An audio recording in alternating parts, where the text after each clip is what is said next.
الرحمن الرحیم۔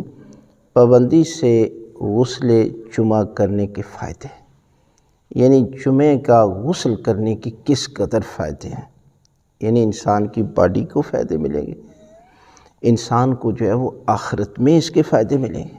پہلا فائدہ یہ ہے کہ جب آپ جمعہ کا غسل کرتے ہیں نا تو خداوند عالم آپ کے سارے گناہ معاف کر دیتا ہے۔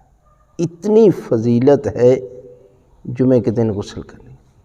دوسرا فائدہ یہ ہے کہ جمعہ سے جمعہ تک یہ درمیان میں جو آپ کو غم آتے ہیں، جو پریشانیاں آتی ہیں، خداوند عالم اس غسل جمعہ کے صدقے میں ان کو دور کر دیتا ہے۔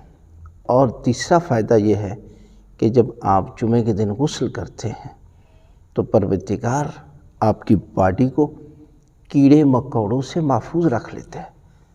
اور اس قدر جمعہ کے دن غسل کرنے کی فضیلت ہے کہ اللہ کے رسول نے حضرت علی ابن ابی طالب علیہ السلام سے فرمایا کہ پیسے دے کر بھی آپ کو پانی لینا پڑے تو جمعہ کے دن پانی لیں اور اس سے غسل کریں، خداوند عالم آپ کے سارے گناہ معاف کر دے گا۔